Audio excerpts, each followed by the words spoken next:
रूस और यूक्रेन के मोर्चे पर अभी बारूद की बारिश थमी नहीं है। लगभग 4 साल से दोनों मुल्क जंग के मैदान में हैं। इसी बीच अब 2 मुस्लिम देशों में ठंडी दिख रही है। मैदान यमन का है, लेकिन भिड़ रहे हैं यूएई और सऊदी अरब।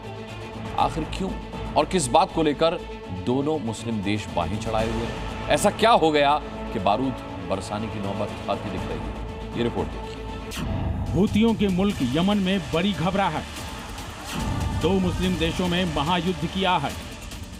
जी हाँ, रूस और यूक्रेन के बाद दुनिया में जंग का एक और मोर्चा खुलता दिखाई दे रहा है। हूतियों के देश यमन में 2 मुस्लिम देश आमने सामने नजर आ रहे हैं। महायुद्ध की आहट साफ साफ सुनाई दे रही है। इस बार सऊदी अरब और यूएई एक दूसरे को आंख दिखा रहे हैं। यमन को लेकर सऊदी अरब यूएई के बीच तनाव बढ़ता जा रहा है। यूएई समर्थित सेना का दावा है कि दक्षिणी यमन पर अब पूरी तरह से उसका कब्जा हो चुका है। इस दावे के बाद कयास लग रहे हैं कि जल्द ही अब एक नए देश का ऐलान हो सकता है। 1960 के बाद पहली बार यमन 2 देशों में बढ़ सकता है। पिछले यूएई समर्थित सदर्न ट्रांजिशनल काउंसिल यानी एसटीसी के करीब 10,000 सैनिक तेल के भंडार वाले क्षेत्र हद्रामौत गवर्नरेट में और बाद में ओमान की सीमा से लगे कम आबादी वाले माराह गवर्नरेट में घुस गए, जो पहले उनके नियंत्रण में नहीं था। ऐसा पहली बार हुआ है जब एसटीसी ने दक्षिण यमन के उन सभी 8 गवर्नरेट्स पर कब्जे का दावा किया है जो 1960 के दशक में स्वतंत्र दक्षिण यमन का हिस्सा थे।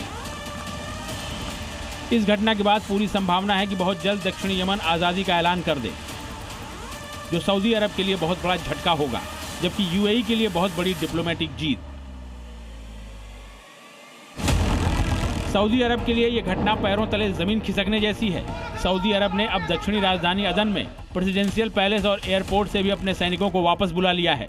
एक रिपोर्ट के मुताबिक सऊदी अरब का दक्षिणी यमन में अपनी सेना को बुलाने का मतलब ये हुआ कि सऊदी ने यूएन से मान्यता प्राप्त यमन सरकार के अंदर जिन सेनाओं का समर्थन किया था उन्हें कम से कम अब दक्षिणी यमन से खदेड़ दिया गया है।